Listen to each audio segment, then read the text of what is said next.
All right, so we are live. We're just going to give people about a minute to join in.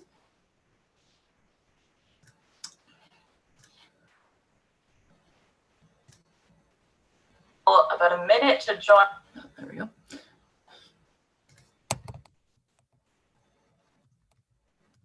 So we are live on Facebook and YouTube, and for anyone who... All right, so we are live. We're just going to give people about a minute to join.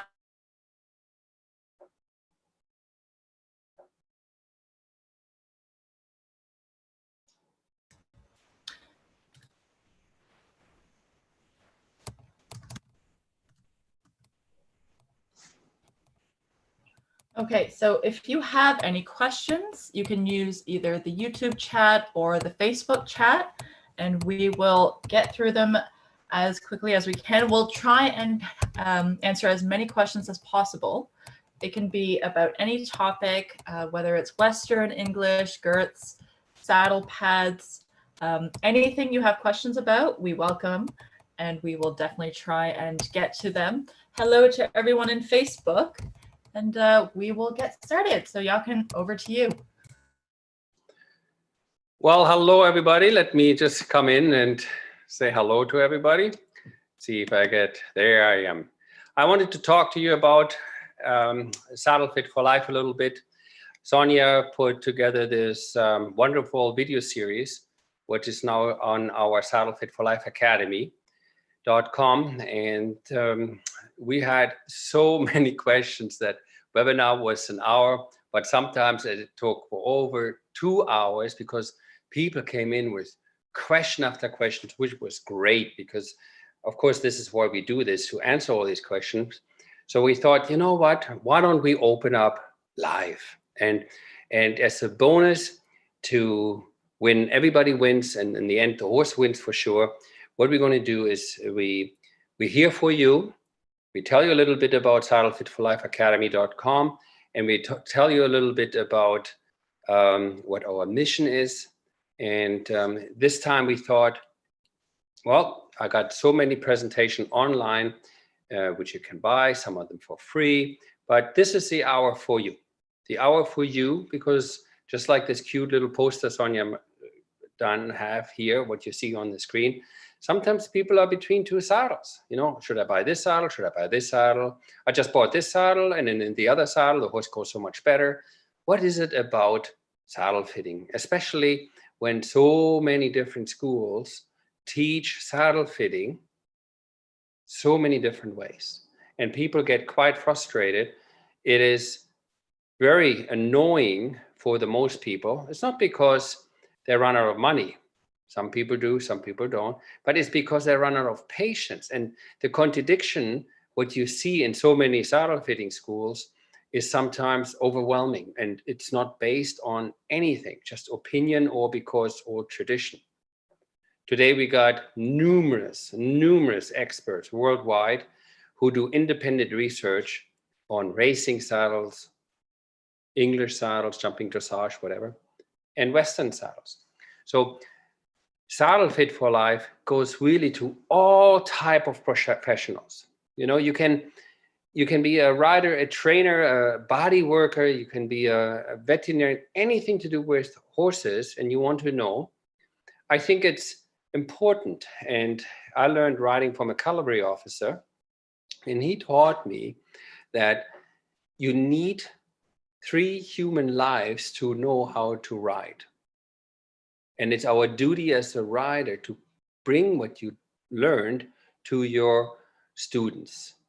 And only then we can help the horses. And I took that order from the officer, and I thought, well, why don't I share with you? Why don't I share with you what I learned, not by trial and error. Oops, that didn't work. Well, some we had trial and error too, but I learned it from people such as these 2 people. You know, there is multiple veterinarians, universities all over the world. It doesn't matter what continent you go, they all speak the same. You know, they want to stop the horse being suffering in silence, right? And when we have all these people who all want to help the horses, and it doesn't matter if you ride bareback, right? Dressage, English or Western. Between you and the horse, most of the time is the saddle. And if you ride bareback, what does it do to your body and to the horse's body? You know, the purpose of each saddle, if it's a jumping saddle, well, the purpose is to go over fences. A dressage saddle is not necessarily designed to do jumping. And in a long distance saddle is completely different fit and build for riders who go 25, 50, 75, 100 miles a day. So obviously the equipment is differently designed for different sports, but the anatomy is always the same on the bottom, the horse. And the anatomy on top, it's either female or male. So when we look at saddle fitting more from the point of, let's think about riding, you know, the riding itself is an important factor, right? And should the saddle fit static or dynamic or both? No, I think I stepped in a hornet nest when I went to England and says tradition is all nice and good, but how come the literature says fit to the shoulder angle and the school teaches us to the wither angle, right? There is a massive confusion, right? So in my point of view, I rather go to people who says, well, it's good that it fits in the aisle, but when I jump and when the horse moves, I always fall off to the right side, like you see this guy falls to the right side. So very often we see behavior on horses' backs where you see them under saddle and says, that's not normal. That's not how they normally go. And that's why we decided to start off by making these mini series. One of them is the 8 common fits of Saddlefit. And we did one for rider's pain, because we have so many people from all over the world and says, I think my saddle fits the horse good, but myself, I have to stop riding. I'm so literally in pain. And just like the horse, it's important that it fits the horse. It has to fit you. Okay? As a matter of fact, we have videos from the Spanish riding schools. We have books from gynecologists, from doctors, medical doctors, and masters who say if it doesn't fit the rider, it never fits the horse. So we have an intense and really deep webinar on Saddlefit for Life, Saddlefit for Life Academy on that. Then we talk about the riders, the horse pain and the injuries that cause from saddles. And then of course we talked about the mapping of the horse. The mapping means, why did the soldiers map out the horse before they put the saddle on? So it's very easy. So they know what saddle to use, what saddle pad to use. And today we all know about, there is so many different pads on it. Okay, so when we talk about tremendously and in deep topics about the dynamic assessment, you know, and we have videos on that, and we help literally everybody. It doesn't matter if you ride in whatever make of saddles. It doesn't have to be, oh, this only works for one saddle. Let me tell you, the horse doesn't know and doesn't read the little button. If that saddle comes from Germany, if it comes from England, it doesn't come from North America, they don't care. All their care is, how does it fit when I work and move? And we know the back of the horse has nine different shapes. So if you're a saddle ergonomist or saddle fitter or saddle salesman or saddle person or saddler, whoever gets you the saddle does not know all the different shape and how the biomechanic works, well, that's why this is here. This is why we talk to you. And we also talk about saddle pad. We did this little bonus lecture, and Sonia will jump in a minute and will advertise a little bit or tell you a little bit about Catalina. She had a marvelous webinar. So before we go to the first question, I'd like to ask Sonia, maybe you can tell us a little bit about Catalina. Okay, so first of all, thank you everyone for joining us. I see a lot of people are still joining in. And Dr. Catalina Thiersen is a vet out of South Africa, and she actually joined us for our last course there. And she works with a woman named Helen Alana Davies, and they together have the Helen Alana Davies Research Project, where they do a number of dissections every year. They've been doing it for about 12, 13 years now. And what makes them different is for a lot of their horses, I'd say a good majority, they have a huge amount of history on the particular horse. So they know how the horse was ridden, what saddle he was ridden in, any previous injuries or health history that he might have had before they got the horse and he was then dissected and added to the collection. So we are collaborating with the Helen and Alana Davies project, as well as Dr. Catalina, to offer you both a short webinar as well as a full course where she dives into the skeletal and muscular damage that gets caused by saddle fit. And we do have one that's coming up shortly, which is a very short teaser about transverse processes and how that can sometimes manifest as what we think is a saddle fit issue, but is just a saddle pad issue. So a lot of amazing information. She has amazing photos, amazing videos, and for anyone who's really interested in the anatomy portion, it is definitely something that you don't want to miss. So isn't this picture here from her? Are those the pictures that we got from them? Yep, these are some of the pictures, and these were actually taken in South Africa when they did their presentation during our course. So we will hear a little bit more about that in that webinar? For that webinar that's coming up, we're going to hear a lot about transitional vertebrae. So she's going to have a lot of images in regards to transitional vertebrae on the lumbar as well as thoracic, and she'll talk briefly about kissing spine as well. So it's so much information. Like, you cannot miss this. Well, I'm looking forward to see that again. So that's it for that brief announcement. And for this, we'll just we'll jump right in. The first question I have is in regards to fitting to the withers. So as all of you might know, there are different ways that many people fit a saddle. Some fit it to the withers. Some say it has to fit, 4 inches behind the shoulder.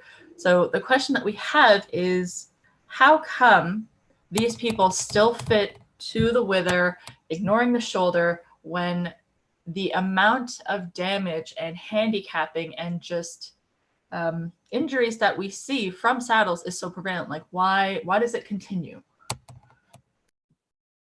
Well, that's what probably makes me most mad, because we see a constantly on this horse on the right, atrophy in the wither area. Okay, so if I would put a saddle on this horse with this massive atrophy here, and I'm looking, do I make the tree fit to that, or to down here on top of the rib cage, or to the shoulder angle?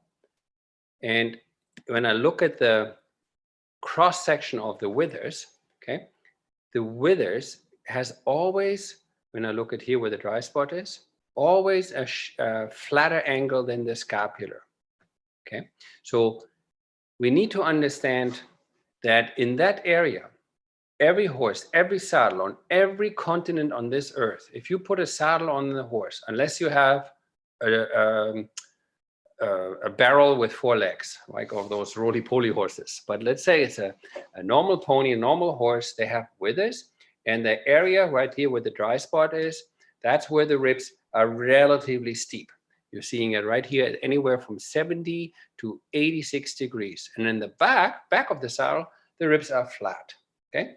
So the saddle, when you fit it to that angle, like Sonia already said, we see an incredible amount of damage on horses' back. Number one, you will definitely have rails or injuries because, as I said before, a horse will move. And a horse has 9 different shapes in movement. And when the horse's leg goes forward, that scapular goes backwards. Here's the upper arm of the horse. Here's the elbow, here's the scapula. So when that lower leg goes forward, that upper arm pushes the scapular upwards, backwards. Now, there is research done and a horse being running on a treadmill, and they wanted to measure how much is the range of motion in the shoulder. So some people say it's 80 millimeters, 8 centimeters. So 4 centimeters to the front, 4 centimeters to the back. So it rotates back and forth in a range of, if you do that in inches, 1 3/4 inches. 1 3/4 inches. So now some people say you should fit it to the wither angle. So they measure the wither angle. And then what they do, once they're fitted to the wither angle, they take the saddle and move it further back, because they say you have to put the saddle 2 inches behind the shoulder blade for the horses who have free range of motion. Every horse will have a different angle, so further back you go. So you can say every 1/2 inch, the angle of the rib cage changes from in the front being steeper to the back being flat. So when a school teaches fitting to the shoulder angle, then what will happen, okay, research here from Vienna, you see the scapula completely damaged. This is post-mortem. And then you see, you can see it on YouTube, because the whole horse dissection. I have to scroll a little bit down, right, to find you what I'm talking about. Okay, so we can use this picture here. This is the area where the shoulder ended when the horse was standing. And clearly you see here, while they may research the horse on the treadmill, how much the shoulder moves, when a rider trains a horse, he trains the horse to have bigger range of motion, higher jumping, more ground covering in racing or long distance, bigger movement in dressage, lifting the legs when they go through the woods as a pleasure rider so they don't fall over the tree. And if the horse really extends the leg, that looks a little bit more than 1 1/4 or 3/4 inch of shoulder rotation. That actually looks more like 4 to 6 inches, how far that shoulder blade comes back. So when I talk about the shoulder angle, you can see on this, and this is probably Catalina going to explain this. This is the spine of the scapular, and you can see how it goes through here. Okay, and then on top of here, we see cartilage. So here you see the picture. There's the spine of the scapular. This is a healthy, normal scapular. And this is what Sonia got when we were both together in South Africa, all these pictures. And then she showed us this scapular. You see, this is abnormality. All this here, abnormality. Because that shoulder, every time when it wants to go through the saddle, even if you put it in the wrong spot, 2 inches back of the shoulder, this shoulder blade goes further, right? So it will come and will hit the tree. Okay, most saddle trees have gullet plates. Okay, and the gullet plates has angles. And if these angles don't fit to the angle of the shoulder blade, and when I say shoulder blade, this is a device what measures, it's over 110 years old. Okay, this measures the wither angle and the shoulder angle. We always measure wither angle and shoulder angle. Okay, but when we fit that angle, and this has to be parallel, I don't know if you can see it there in my little mini camera. Okay, that has to come through here easy. So if I make the tree wider, you see here, to the wither angle, and gravity rules, which means when I put a saddle on the horse's back, especially in the wither area, if I wouldn't have this metal plate, the saddle will crush down onto the withers because it wants to come down. So if this angle does not fit, okay, if that angle does not fit correctly, it will come down and press, and this corner here will bite the wither cup where a lot of cervical nerves are, and these nerves trigger to what the CN11 will create a massive problem for the horse. Hollows the back, head comes up, and before you know, your horses go more and more hollow, and you see all these kissing spines here. So when a horse's leg goes forward, that shoulder blade wants to slide through. So you can see here that angle behind. This is a picture of a video right now. Obviously completely different if it was stand still. But when you watch this, okay, you can see the scapula comes upwards, backwards, and it slides, boom, and it's almost hitting the rider's leg. And that is way further back from the shoulder, the rider's leg, than an inch and 3/4. Okay, so where should the saddle sit? It should sit against the shoulder. How should it fit? It should be parallel to the scapular, because if the angle doesn't fit, it will come down and it will literally destroy the shoulder, and the horse has no chance, can't lift the shoulder, right? If you're an event rider, a jockey, the horse will hit the rail solid. Okay, so everywhere I traveled, in every literature I find, they always say this angle here of the metal and the stirrup bar, here you see the whole horse dissection. This horse is sitting on the side. They dissect the horse. Here's where the saddle should sit, behind the shoulder. Okay, but it needs to be parallel with this cartilage there and the scapular, because that scapular comes back. Okay, so think about, this is the tree, this is the shoulder. It got to slide through. If the tree is off, gravity comes down, it cannot come through. The tree is too pointy, it cannot come through. Okay, the horse just shows it in very short steps. We have filmed, oh my God, it feels like over hundreds and hundreds of pictures and videos before and after. It's so clear. Here I show you a mini clip, if I find it fast, where you can see the horse. Maybe I have it on the slideshow or not, but I'm gonna continue. Don't know if it's this video or not. Yeah, so here's a horse what moves in the tree, fit to the tree angle. Horse is hollow, rider leans back, very short. Okay, so that is a wrong fit. Horse cannot roll through the shoulder. The scapula cannot come through. Now, what a difference. All of a sudden that saddle is fitted to the shoulder angle, the way it's written down in every stinking literature. And yet their school would show people to fit it to the shoulder wither angle. Ridiculous. Again, on the left, fit the saddle to the wither angle. On the right, fit to the shoulder angle. And all of a sudden, the horse can roll the shoulder, it comes through, and you do not cause long-term damage.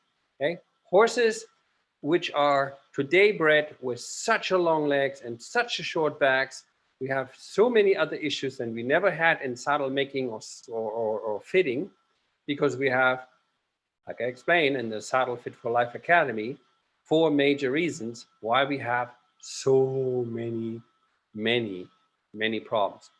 To summarize this question, on the left, okay, you see tree width. The tree width is on top, how far the tree or the 2 red sides, they're all at a 45-degree angle, okay? The angle is the same, but you clearly see how each width, that's the tree width, is different. Here on the right, you see the yellow dotted line. You see that the tree has the same width, but the blue lines on top, steeper. The red one, 45. The green one, even flatter. So don't forget, okay? People always get wrong information because they see a super nice stallion or a beautiful bred horse and the horse has super wide shoulders and they get a wide tree angle. That is completely wrong, okay? That means you put this wide angle on this horse, really wide, but a horse what has wide shoulders, when the horse grows up, when the horse gets bigger, certain breeds, okay, when that goes out, okay, when that goes wider, it becomes steeper, okay? So the scapular becomes steeper when the horse is developed, trained, and certain breeds come right away like this. Now, how can I be so sure? When you do this 42 years and have over 150,000 measurements, you can very easy see a pattern. And we've seen this numerous times. So don't let yourself lead down the path. The horse must have shoulder freedom. Otherwise, it will be crippled. And it always starts in the shoulders. And then you see all these pain lines and all this hollow. I'm not trying to scare you, but all these horses, it hurts. It hurts when the shoulder, every stride they do, clip that metal. Okay, sometimes the horse says, I don't want it anymore. Or sometimes it's just a saddle pad. I mean, number one, when I have this gauge, okay, and I have the angle of the shoulder, it has to match the angle of the tree, okay? So this is the tree, this is the angle of the shoulder, it has to be plane. If you make the tree wider than the shoulder, it will severely, severely cripple the horse's back. And I tried to talk to several of those schools, and they're not open to science. They're sticking to the tradition. So I hope that you guys protect your horse and go with common sense and not just tradition. Nothing wrong with tradition. But if I have scientists, right, who write a lot of papers, such as this lady here, Sue Dyson, or one of the leading scientists, the one on the right in the middle here with the brown shirt, Christian Peam. I mean, they got all the evidence, and I have all over the last 42 years gotten all these measurements, and I see it on every continent. So my plea to you, fit your saddle to the shoulder blade angle and not to the wither angle. Okay, thank you for that. And I have a question from Rachel Smith, and this is in regards to girths. So you can also talk about what you think of specialized girths. Do they work? But her question specifically is, I've been told in the past to purchase a girth to cater to the horse with a forward girth groove. I just want to see your opinion on them. My initial thought is that it is a tool designed to deal with the billets of a saddle being in the wrong place. Yes. So let's look at this here, for example. This is a chart from a horse, what shows you all the different meridian points, and they all relate to the respiratory health of the horse. Okay, so you clearly see on the bottom, you got CV17, and then you got U11, and on top you go, LI11, and on top you got BL13. And on top, when the saddle goes forward against the bladder meridian point, then we have tools. They're very simple tools. There's heart monitors you can buy. It's inexpensive, like $35 or something like that. But there is tools what show you once the saddle goes against the bladder meridian point 13, we see an elevated heart rate. And we all know when that happens, the horse is in big stress. So we know horses have a massive problem when they get constantly pushed forward. So when we breed horses, and today's horses, we have horses with more upright shoulders and scapulas would fall way further back. Okay, so we have here beautiful picture here. You can see the scapula.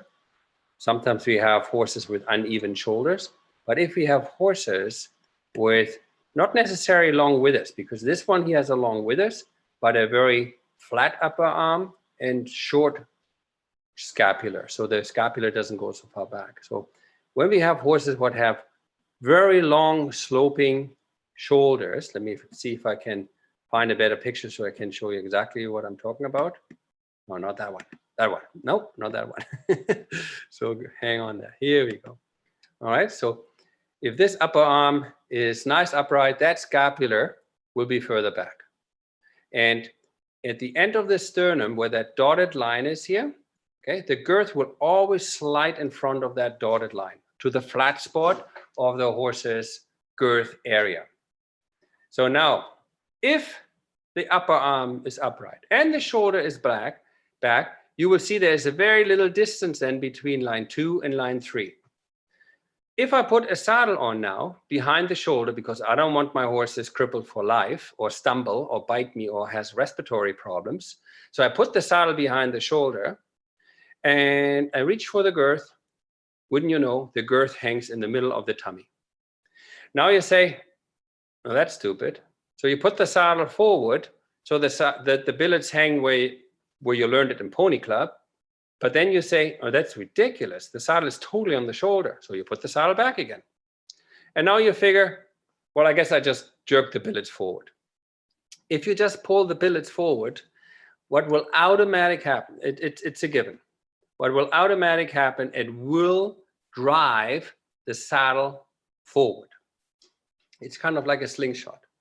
Okay, so companies have designed a girth where the girth sits here and then curve the leather so the buckles come back here. So one more time, follow my cursor here. Comes from the front and then it curves back where the billets are. Now, the pressure is always underneath the buckle. So the first buckle, you have, where that dotted line is, you will see when you girth it up, not even very tight, just snug, the way you would ride. You can't slide a pencil or a pen through it. It will literally break. That's how tight it is. Under the second buckle, which is further back, well, there is no girth. So how about the tension in front of that, the front part of the leather, because it has a nice, very wide plate. And why? To distribute the pressure over the sternum. But you will see, you can put 3-finger upright in the front. The front literally hangs down. There is no contact from the front of the girth. There's only a pressure the width of my ruler here, that width, okay? That width of pressure is on this entire girth. So a lot of marketing, a lot of very famous riders got a lot of money to say, oh yeah, this is why we won the Olympics. But in reality, if you put the pressure pad on, if you put the heart monitor on, if you put the gait analysis on, clearly the horse shows sign it's not comfortable. And if you don't have the heart monitor, the gait analysis, the computerized saddle pad, look at the eyes and ears of the horse. They don't know how to lie. They speak loud and clear, okay? And if you say, oh, my horse doesn't speak, then use your fingers and think, do you really want that girth tight, tight, tight underneath? So the question is, what am I going to do?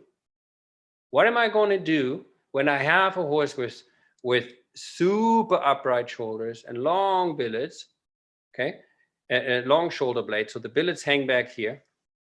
No girth will help you. You need to realign your billets. You do it from the top down.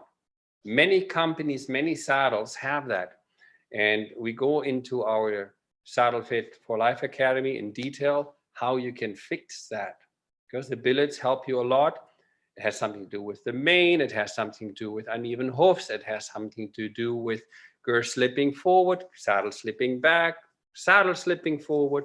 So the billets, it's a very, very important part. And that's why the McClellan saddle, it's a saddle what is built in 1857 by a colonel from the United States. It's in the Hall of Fame, written in the Second World War. The second thing the soldier learned is how to align the billets so the billets hang in the right groove. And then a normal flat girth, less is more, and the horse will perform and last for a long time. There's many, many, many clever designed marketing schemes out there, which doesn't work at all, but people buy it. It's fast money, and the horse will suffer from it. And we can prove it to you guys. We can show it. I'm not here to, he doesn't like this saddle. He doesn't like this girth. It has nothing to do with this. Right? We're trying to speak for the horse, and the horse's anatomy and biomechanics, it is what it is. And if you put a too long elastic girth around a mechanism, your body, the horse's body, okay, then the horse will not constantly inhale deep enough to stretch the elastic. The horse will breathe flat. Okay, so all of you ladies and gentlemen who are runners, you will never run with a elasticized belt around your chest while you run. Why? Because you're losing your air very, very fast. So very, very careful of those gimmicky girth what's out there. They do not work. They do not make sense. Yet marketing and clever sponsorship get people very quick confused, and in the end, the horse pays the price. So hopefully I give you a couple tips to look a little closer, use your pen, run the pen underneath the back and the front of the girth, and use your own judgment if you really want to have the back of the cut of the girth cut into the horse's sternum. Ask yourself that question, and I think you will find the answer very fast. Okay, and what kind of girth would you recommend, either for English or Western? So if I'm thinking back, when I started riding in the mid-60s, and then I came to Europe in the 70s, and I only knew of one girth. It was a cotton girth. And if you look at the really, really hard working saddles, the Western saddles, or the packing saddles, the army saddles, they use a cotton girth. They use something that's very, very flat, because sometimes the way the horses is conformation, right here, using my little horsey here again, okay, this elbow here sometimes sits very, very close to the rib cage. And while the horse moves back and forth in that elbow department, there's very little space between the elbow and the ribs, right? So in the old days, the girth was really, really, really thin as we know today our phones, okay, and they'd be cotton. And they had no elastic girth. Elastic girth it's a new thing. It came in the late 70s.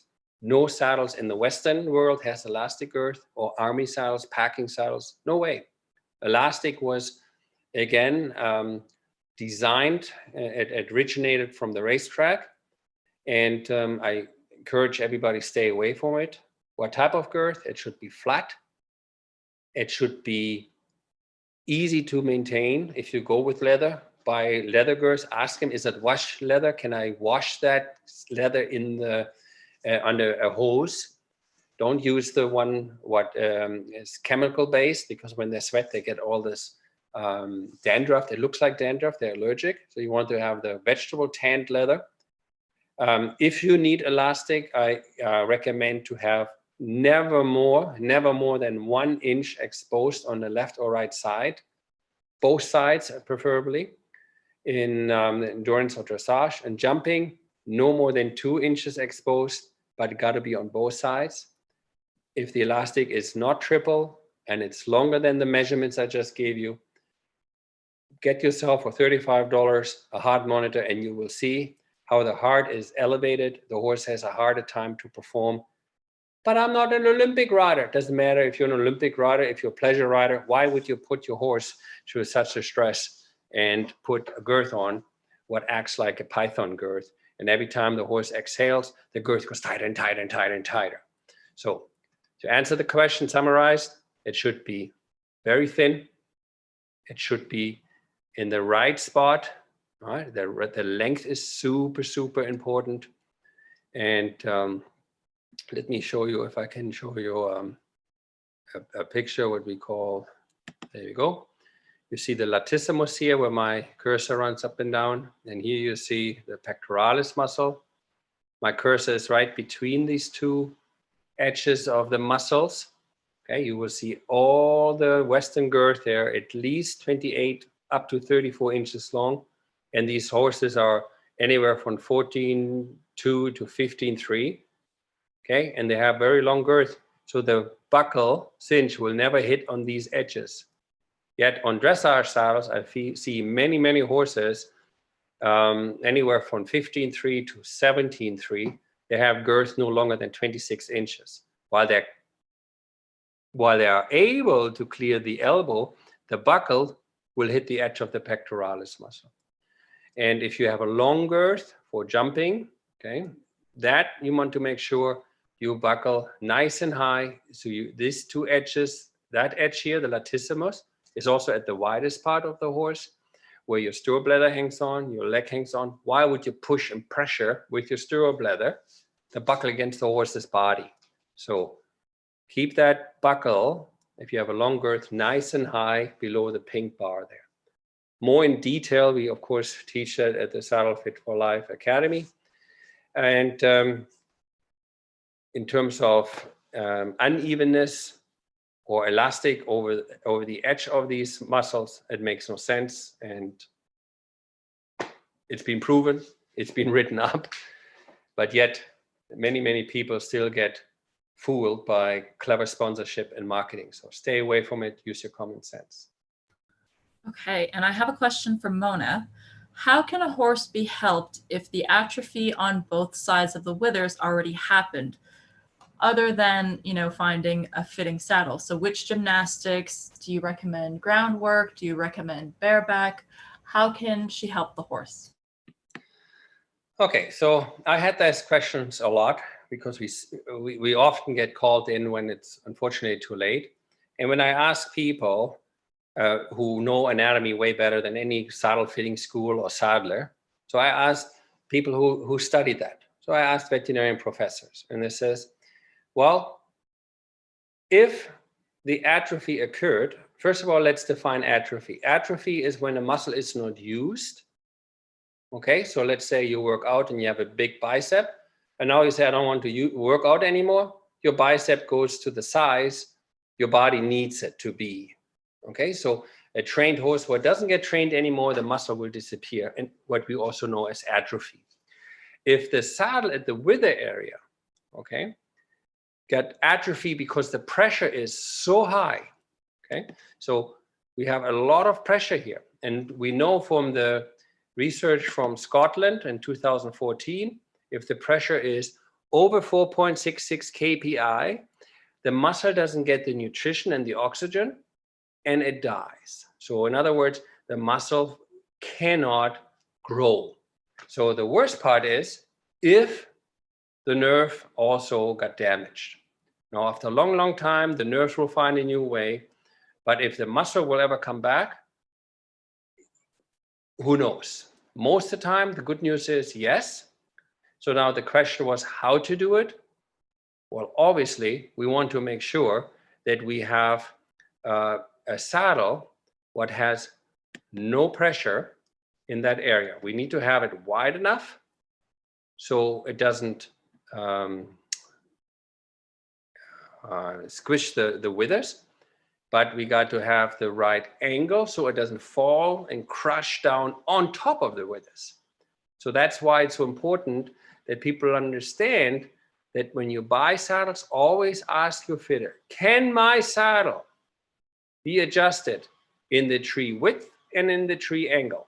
If they say, yeah, then tell them, show me. Okay? If they can't, then I recommend you might want to look somewhere else, okay? Because if the saddle cannot be adjusted in the width and in the angle differently, you can have no chance to rebuild that top layer. So that wither muscle, the underlayer muscle, the spinalis, okay? That is the muscle what you can only build, same like your own muscle, through proper stretching. So riding the horse, now I'm not a saddle fitter, now I'm talking to you as a rider, as a trainer, and for me it was always important that either the withers is the highest point or the horse's pole is the highest point. And when I have a horse what has his nose long and low, he stretches over the top line. If I have the connection and get the haunches underneath, then I have a long and low with a good connection. Don't ride long and gone, which means where you have no contact in the bridle and the horse's back will hang through. You create another problem.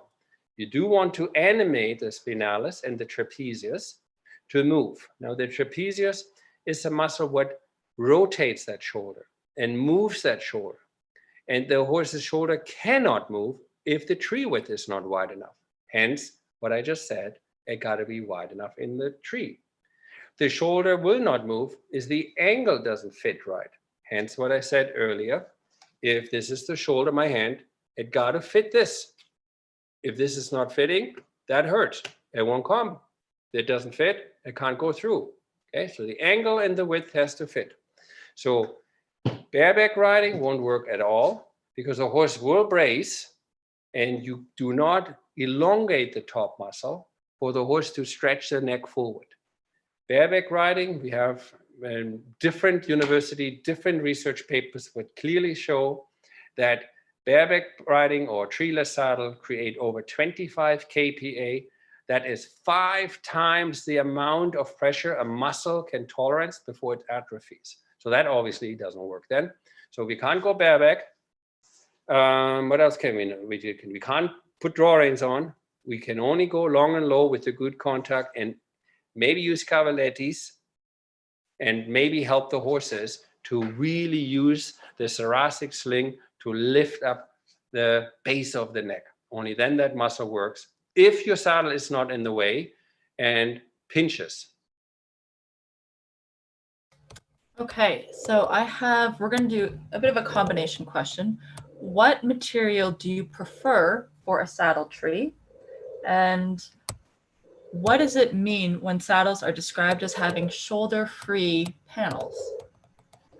Okay, so the material I personally, as a saddle maker, prefer, and as a rider, is a material what holds a lot of adjustment. Because as a rider, no matter how cheap this horse is, or inexpensive or expensive, horses go through phases. Horses have different growth spurts, and they have also a body what is built on the forehand, which means the lowest part on the horse is in the front. That's where the foot is. So when we ride as a rider, pleasure rider or Olympian riders, we put artificial weight on the horse's back, and we encourage the horse to shift the weight off the forehand by getting stronger through the shoulders and come up in the front. Now that requires constantly me buying a new saddle, which is ridiculous, or having a saddle that has a tree what can have adjustability. Now, if I use a wood tree cannot be adjusted. I mean, there's several companies who adjust trees, but they only break your trees. They're not meant to adjust. They're reinforced. I mean, let me see if I find that one picture. I find this one picture on Google where this saddler from England was so upset because the companies keep adjusting the saddle, the fake tree adjustment. And I'm going to blow this up a little bit so you can see better. So this is literally from Google. So you can see this is all wood, and this is all riveted through, and there it's already starts cracking and breaking the tree, and it's beveling right there in the center. Okay, so I personally, as a rider, don't like a wood tree because it can't be adjusted, and I don't have the money to constantly buy new saddles when the horse changes. And I'm kind of like to believe that I'm a trainer who can adjust and make difference and build a good top line. So either I don't train my horse so it changes and get better in over the years, and bigger shoulders and nicer top line. Okay, if I'm not after that, then get a plastic tree, get a wood tree. That can't be adjusted. If you're a trainer who is a wood tree, is a person who loves the top line, loves to build the right musculature, then you probably, like me, I want a saddle what can be adjusted through multiple times where the material doesn't break. This here is from a company that's over 150 years old. They had forever wood trees, and now have a composite what is total flexible and it doesn't break. So they went away comes from Europe, this company. But Saddlefit for Life is not about promoting this one or the other company. Saddlefit for Life is telling you what's available and what will work against and for the horse and for the rider. So they are flex trees. I like a saddle what flexes. And my favorite is the adapt tree, what adapts to the curvature to the horse's weight in conjunction with the rider's seat. I learned, I don't know about all of you out there, but I learned the most important aid is the seat, the rider's seat. And the rider's seat is how you implement the weight to the horse. So if I'm a heavy rider, my adapt tree will have spring steel underneath. This is spring steel right here. Okay, and loosen this so I can demonstrate it better, the spring steel. Okay, so a heavier rider has a heavier spring steel, so it doesn't falls in the middle. If I'm a lighter rider, obviously I have a thinner spring steel.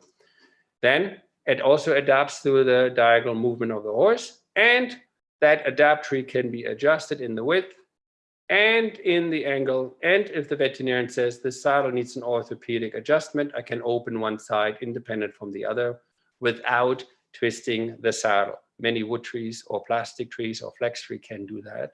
Can't do that. They're not designed to do it. Plastic trees are not designed to do this either.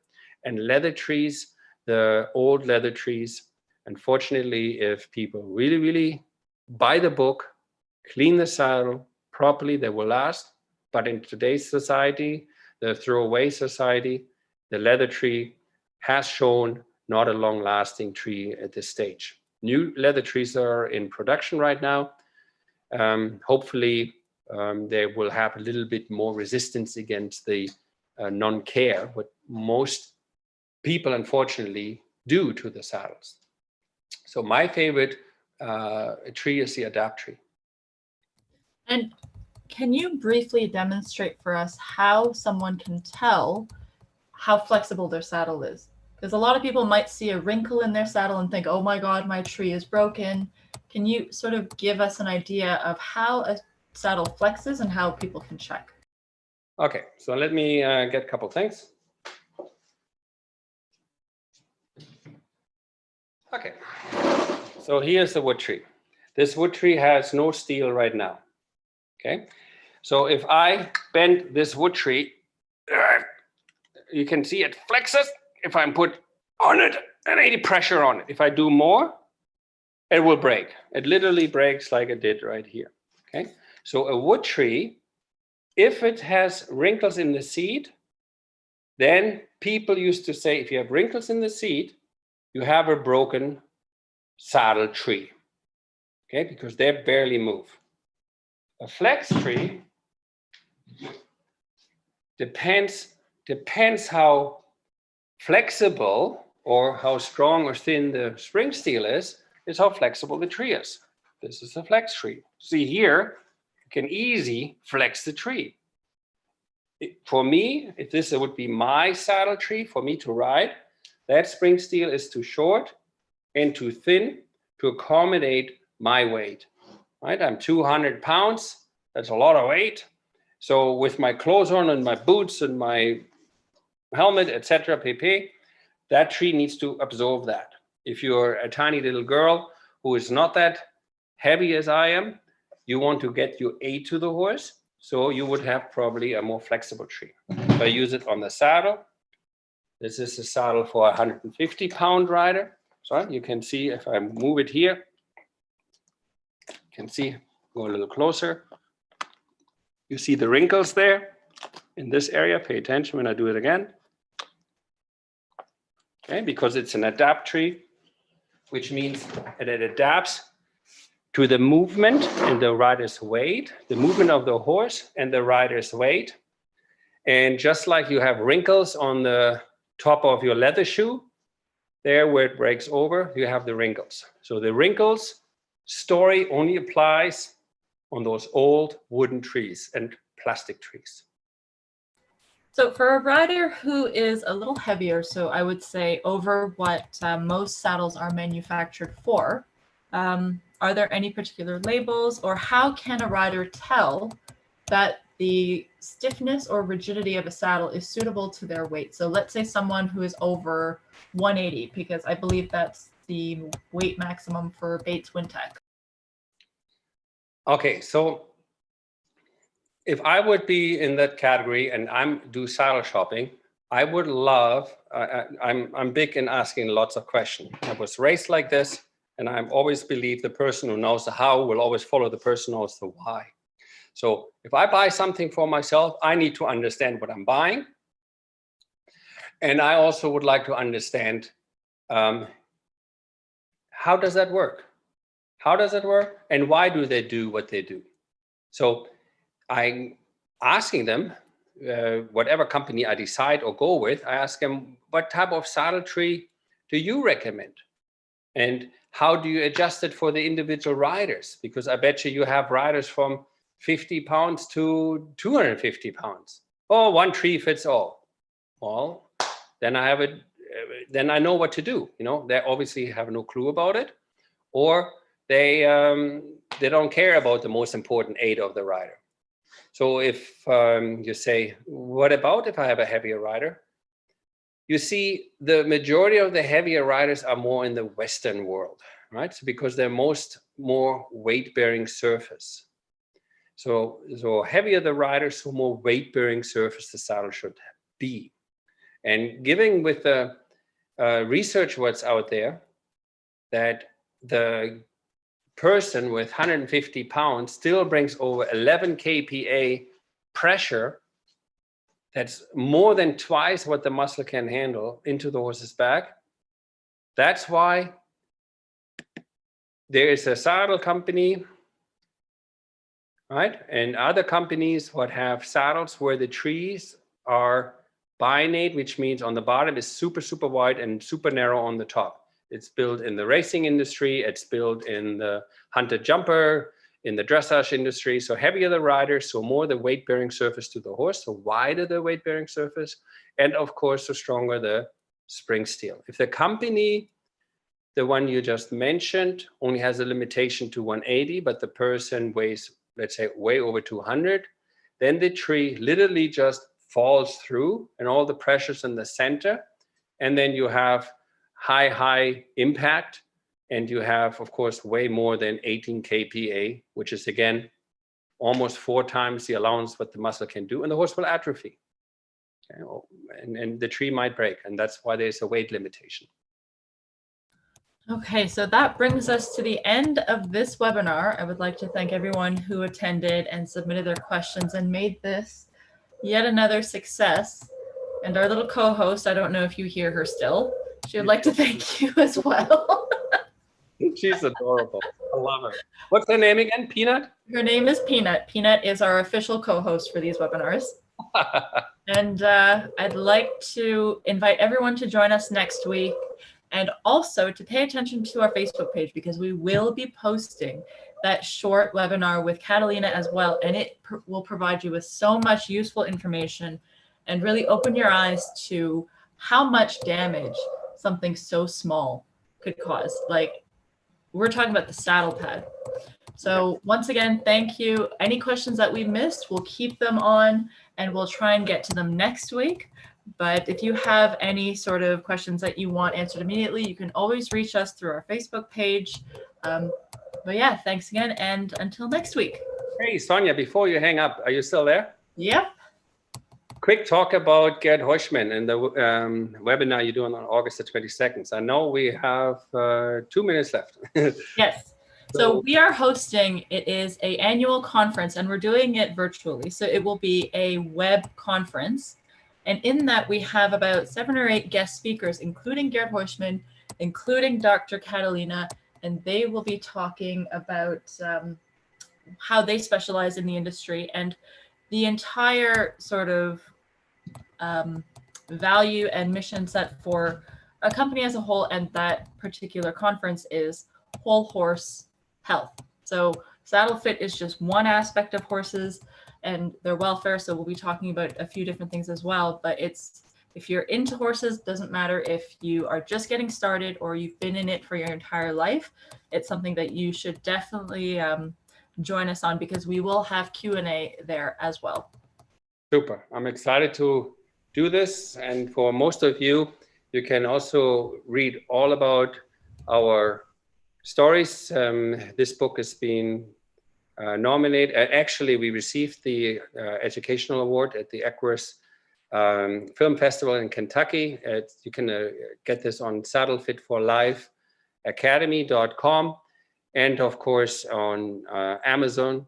But we invite everybody to check us out online, because that is really share and tell your friends if you like what you heard. If you don't, well, then don't tell anybody. So, all right. And one final note, I just want to make sure that our Facebook posts are reaching all of our followers, because they are just chock full of educational information on the various topics surrounding, you know, horse welfare and saddle fit. So if you have a second, just go to our Facebook page, make sure that you have follow selected so that you don't miss any articles that come out, because we do have articles coming out several times a week, and they are all very educational. Thanks very much. Bye-bye. See you next week, everybody. Bye, everyone.